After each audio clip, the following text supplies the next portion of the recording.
नमस्कार दोस्तों, इस अंक में मैं हूं अंकुल पटेल। महाकुंभ 2025 की सफलता और उसकी सिद्धि की चर्चाएं पूरे दुनिया में सोशल मीडिया के थ्रू, न्यूज चैनलों के थ्रू या जो भी मीडिया चैनल है उनके थ्रू किया जा रहा है।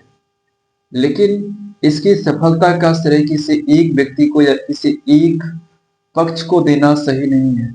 यह सफलता भारत के करोड़ों करोड़ों आस्थावान युवाओं, लोगों, जनता, पुलिसकर्मी, सफाई कर्मी, वहां की गवर्नमेंट और भी all types of supporters, sectors, सचमीच और भी वहां के अखाड़े, साधु संत और श्रद्धालुओं इन सबके सहयोग से यह संपन्न हुआ और इतना बड़ा इवेंट्स जो कि दुनिया में ऑर्गेनाइज हुआ, वाकई में ये बहुत बड़ी सफलता थी।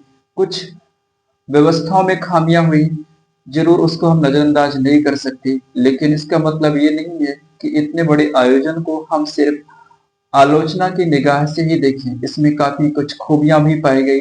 हर तबके के लोग, अमीर से अमीर, गरीब से गरीब, मध्यम वर्ग, अपनी जात पात सब कुछ भूल करके और आस्था के इस महाकुंभ में श्रद्धा की डुबकी गंगा संगम पे लगाई। राजनीतिक गलियारों में इसको कई राजनीतिक बेनिफिट के लिए इसका यूज कर रहे हैं, तो कई इसकी आलोचना कर करके अपने हल्की पॉपुलैरिटी या अपने लोगों को खुश करने का एक निरर्थक प्रयास भी कर रहे हैं। लेकिन सबसे अहम और सबसे दिलचस्प बात थी इस कार्यक्रम की सफलता।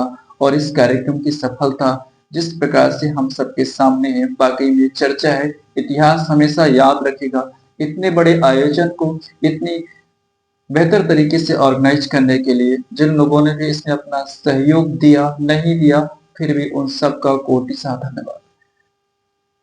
लास्ट मोमेंट जब मैं देख रहा था, मुझे वो बातें आपसे करनी थी, बाकी बातें तो हम बाद में करेंगे, कि जिस जगह पे मेला लगा था, जिस जगह पे लोगों का इतना बड़ा जमावड़ा हुआ था, उस लोगों पे कई बार आपने मीडिया चैनलों के माध्यम से सुना होगा कि वहां पे लोग, चूंकि इतना बड़ी गैदरिंग था, तो कुछ व्यवस्थाओं में कुछ खामियां साफ सफाई में हुई हैं और उसकी आलोचना हुई है।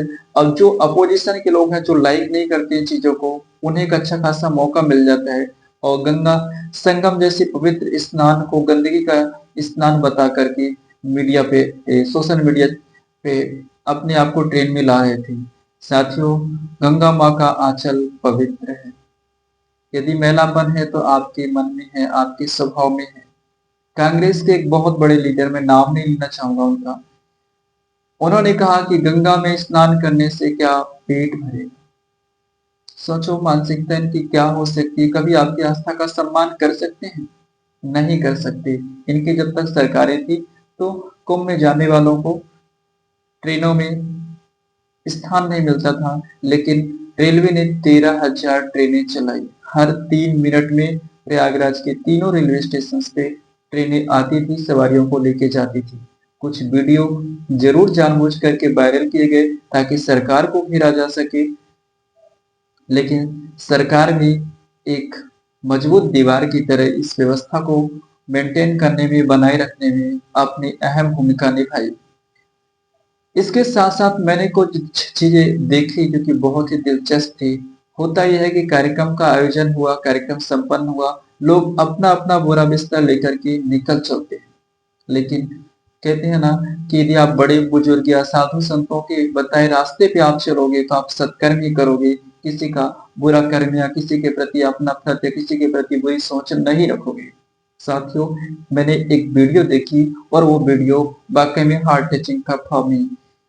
उसमें कुछ संत और उनके जो शिष्यगण थे या जो उनके अनुयायी थे, उस संगम तट पे जो लाइक वेस्ट मटेरियल था, जो कचरा था, जो पॉलीथीन था, जो फेंके गए आइटम्स थे, उनको कलेक्ट कर करके वह जो है कचरा वाली गाड़ी में भर रहे थे।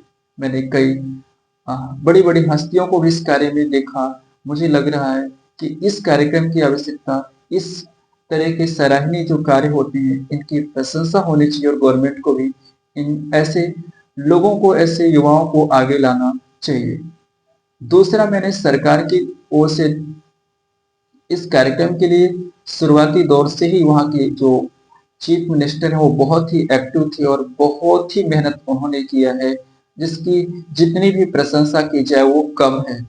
इसके साथ-साथ आखिरी पड़ाव पे आखिरी जब कार्यक्रम महाशिवरात्रि को इसका समापन हुआ, इसके बाद माननीय मुख्यमंत्री जी ने सफाई कर्मचारियों के साथ भोजन किया।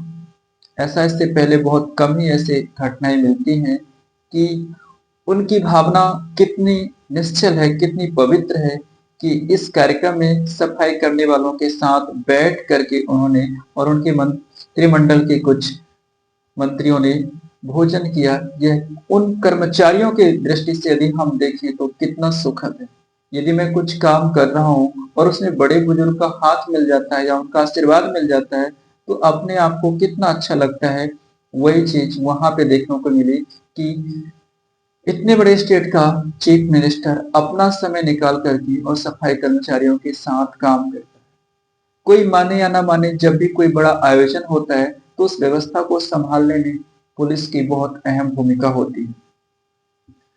होता यह भी है कि अक्सर पुलिस आलोचनाओं का शिकार होती है, लेकिन इस बार पुलिस आलोचनाओं का शिकार हुई लेकिन उनके लिए भी चुनौती कम नहीं थी। चुनौती बहुत ज़्यादा थी। इतनी बड़ी भीड़ को सँभालना, सबको संगम में स्नान करवा कर के सुरक्षित उनके गंतव्य को भेजना, ये उनकी ज़िम्मेदारी थी। ट्रैफ़िक मेंटेन करना, गुमे हुए लोगों को उनसे उनके परिचितों से मिलाना, बहुत सारे काम हो जाते हैं, लेकिन पुलिस ने जिस प्रकार से अपने आत्मबल, आत्म